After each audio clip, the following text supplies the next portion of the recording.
It's the country's #1 RVing radio show, sponsored by RVTravel.com, with your host, Alan Warren, the RV Wingman. I want to talk with you for a couple of minutes about a touchy subject, and I hope that you will listen to the spirit with what I'm going to say, because I think that it may rub a few people wrong, but I got a couple of things I got to get off my chest.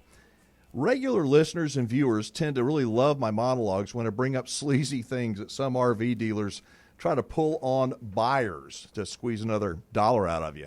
Some of you enjoy it when I go on a rant about Camping World, but in this segment, I'm not going to talk about the RV industry. I'm going to talk about people who are just plain bad customers, that no matter what, no matter how much someone tries to help them, it is just not good enough. A customer who looks for every single thing possible to criticize a dealer about or a campground about. That when something goes wrong, a customer that instantly goes to DEFCON 1 and they want nuclear war. You know what? That ain't good. You can always ramp things up, but as they say, it's really, really hard to cool down when you start boiling mad. A couple of things to think about.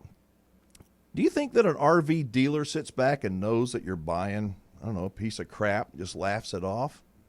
They don't. Do you think that RV dealers are going to spend days and days making 100% certain that every single little thing is perfect in your RV before you buy it? Not likely. Well, the truth is that RVs are made by humans, and humans make mistakes. But RVs are bought by humans, and humans can sometimes be absolutely awful to deal with. Sadly, there are too many RVers, too many unrealistic RV owners for whatever reason, they go nuclear on a dealer or a campground, and they tend to do it instantly. As much as I love RVing, and I don't like sleazy dealers who take advantage of customers, as the RV wingman, I have an equal dislike for the impossible RVer, the man or the woman who is just a miserable human being. I won't name names, but I will tell you there are some mighty good RV dealers out there. There are, maybe too good. They go above and beyond, way above and beyond the call of duty to do everything in their power to make the customer happy, even the impossible to please customer, even when they don't have to. I've heard stories of some dealers who will actually make a couple of payments for the customers if their RV is stuck in the shop for a couple of months at a time. I've heard of an RV dealer or two that just to try and make a customer happy, offered to buy their RV back, and still the customer's not happy. I know that 99% of you you're probably saying, come on, wingman. No dealer will ever buy an RV back. But you know what? If they did, the buyer would certainly be ecstatic. You think that, right? Well, you'd probably think wrong. Just like there are bad RV dealers, there are bad customers, folks. There are bad RVers, people who simply think the world revolves around them. They're the ones who instantly take to Google reviews and slam a dealer or a campground. You know why they do it? They do it because they can. They're the ones who go in and try and beat up the dealer on the front end, trying to beat down the price to the lowest level possible, and then when they have a situation that requires service, they're all pissed off when the dealer puts them at the end of the line. What do you expect? I mean, dealers need to make money. You want dealers to make money. You need dealers to make money.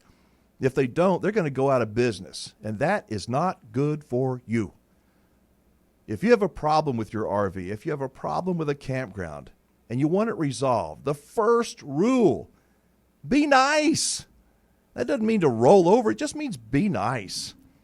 It means to be nice and communicate in a way that is positive, a way where the dealer can save face or the campground can try and do something to make it right. Don't go in and act like some kind of a jerk. Don't instantly take to Yelp or Google and try and destroy the campground or the RV dealer. Try and work it out first. When a customer acts so ugly, so hateful, when they literally want to destroy the dealer or the campground or the whatever, a restaurant or a flower shop or whatever, when the business says, you know what, we've been over backwards for this person, offered way more than we had to. They're just an angry human being. Don't be surprised if the business says, fine, post your review. We've done what we can, and we're not going to do one more thing. Folks, We are all human beings, and we all screw up, all of us. We all lose our temper from time to time. We all need forgiveness for when we say something hateful or do something wrong.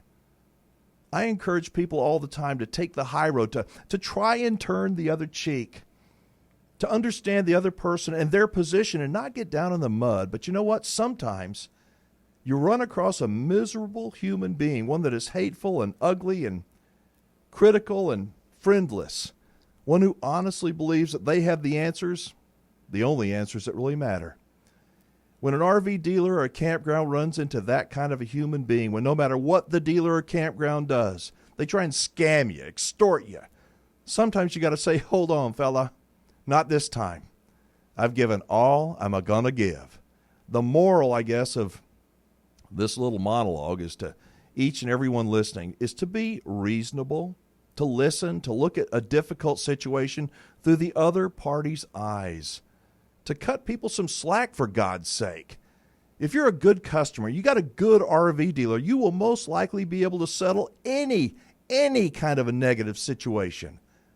But if you're a difficult customer, one that is impossible to make happy, don't be surprised if your dealer or a campground says so long and stops dealing with you.